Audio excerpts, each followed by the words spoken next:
कहा जाता है कि मानव जाति एक सामाजिक प्राणी है। उसके जीवन में जो भी आदतें और अनुशासन आते हैं वह इसी समाज की देन है। बच्चा जब छोटा होता है तो वह अपने आसपास के लोगों को देखकर ही चलना, बैठना और बोलना सीख पाता है। अपने जीवन को सही तरीके से जीने और खुशी से समय बिताने के लिए, अपने दुख दर्द तकलीफों को बांटने के लिए हमें परिवार और दोस्तों के सहारे की जरूरत होती है। कोई भी मनुष्य कभी अकेला नहीं रहना चाहता। वह चाहता है कि उसके आसपास उसके अपने लोग रहे। लेकिन कई बार परिस्थितियों के कारण जब मनुष्य को अकेले रहना पड़ता है तब वह इसे बहुत बड़ा दुख और बोझ मानकर चलते हैं। अकेलापन सामान्य मनुष्य के लिए भले ही दुख का कारण हो सकती है, लेकिन विशेष गुणों वाले व्यक्ति अकेलेपन को कभी बोझ नहीं मानते, बल्कि वह इसे अवसर के रूप में देखते हैं, क्योंकि अकेले रहने से मनुष्य को बहुत अधिक ताकत मिलती है और उसका मस्तिष्क भी ज्ञान के गुणों से परिपूर्ण होता है। आइए इस कहानी के माध्यम से समझते हैं कि गौतम बुद्ध ने किस प्रकार से अकेलेपन से दुखी एक व्यक्ति को अकेलेपन की ताकत का अनुभव कराया। दोस्तों, गौतम बुद्ध की शिक्षा हर किसी के जीवन को नई दिशा दे सकती है। चलिए अब कहानी शुरू करते हैं। एक समय की बात है, गौतम बुद्ध भ्रमण करते हुए एक नगर में जा पहुंचे। नगर वासियों ने उनका खूब स्वागत किया। गौतम बुद्ध के आराम के लिए नगर के सबसे सुंदर घर को सजा दिया गया। सभी लोग बुद्ध की सेवा के लिए तत्पर थे, किंतु बुद्ध ने नगर के भीतर जाने से मना कर दिया और कहा कि वह नगर के बाहर वृक्ष के नीचे ही आराम करेंगे, क्योंकि वह थोड़े समय के लिए अकेले रहना चाहते हैं। बुद्ध की आज्ञा मानकर सभी नगरवासी चले गए। नगरवासियों के जाने के बाद बुद्ध ने अपनी आंखें बंद की और ध्यान की अवस्था में जाने लगे। तभी उन्हें किसी के रोने की आवाज सुनाई दी। बुद्ध ने तुरंत अपनी आंखें खोली और इधर उधर देखा तो पाया कि एक व्यक्ति उनसे थोड़ी दूर पर बैठा हुआ है और वह चिल्ला चिल्ला कर रो रहा है। बुद्ध तुरंत ही उसके पास पहुंच गए। उन्होंने उस व्यक्ति से उसके दुख का कारण जानने का प्रयास किया। उस व्यक्ति ने बताया कि बचपन में ही उसके माता पिता का देहांत हो गया था।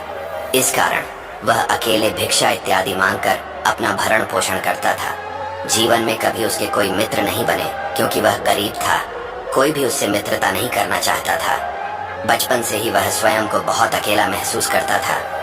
समय आने पर उसका विवाह भी हुआ, किंतु उसकी पत्नी और बच्चों ने कभी उसका सम्मान नहीं किया और उसे उसके ही द्वारा बनाए गए घर से बाहर कर दिया।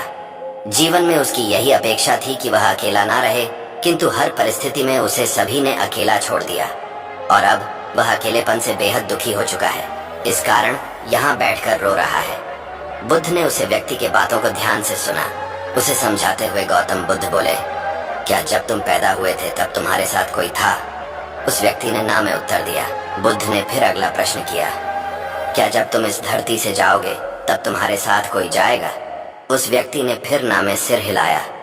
बुद्ध बोले, फिर तुम्हें यह आशा क्यों है कि तुम्हारे साथ कोई रहे?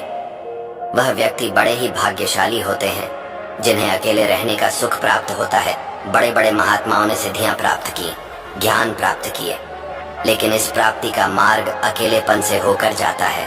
सबसे पहले उन्होंने अकेलेपन का मार्ग चुना और तभी जाकर उन्हें ज्ञान मिला। मैंने स्वयं भी अकेलेपन का मार्ग चुना। तभी उस व्यक्ति ने सवाल किया, क्या आपको अकेले डर नहीं लगता? बुद्ध मुस्कुराए और बोले, डर किस बात का? मैं यहाँ पर अकेला नहीं था, मैं स्वयं के साथ था।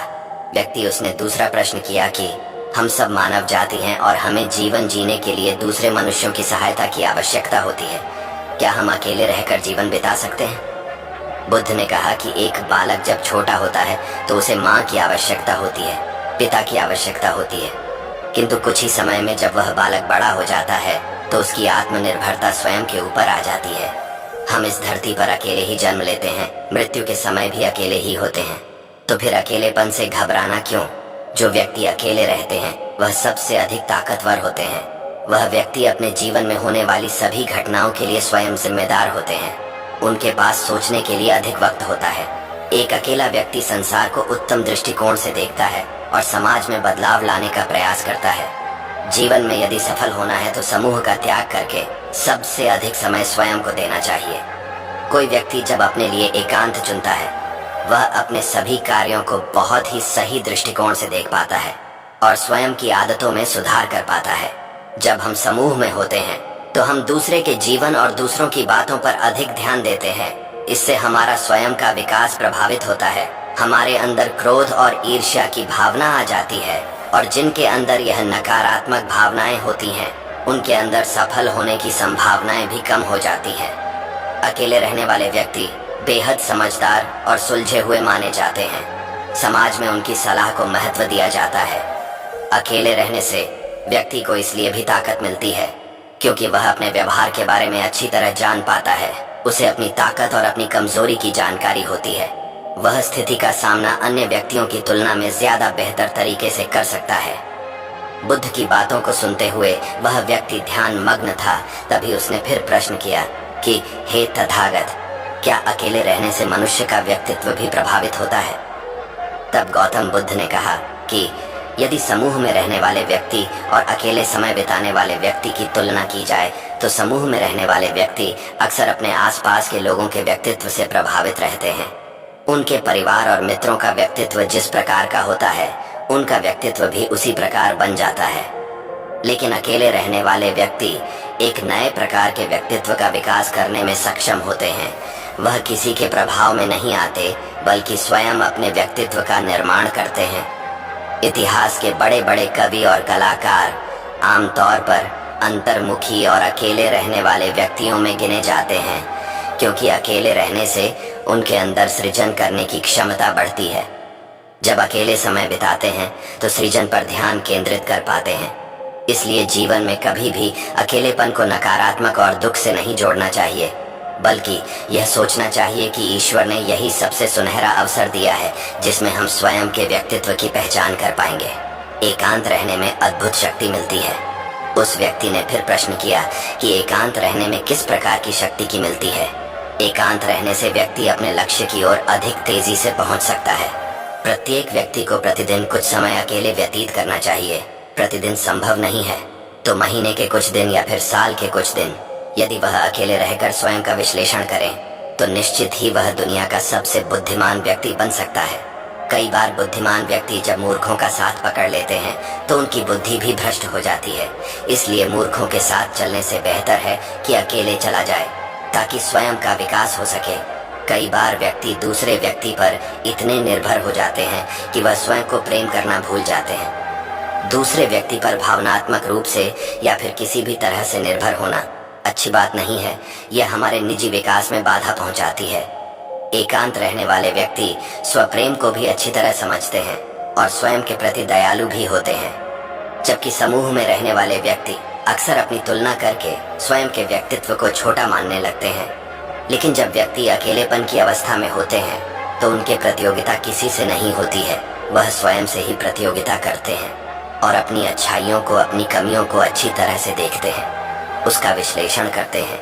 इतना ही नहीं, एकांत की अवस्था में वह कम समय में ही अपनी समस्याओं का समाधान भी कर लेते हैं। जबकि समूह में रहने वाले व्यक्ति यदि कोई निर्णय लेता है तो इसका निर्णय भी अन्य व्यक्तियों की इच्छा से प्रभावित होता है।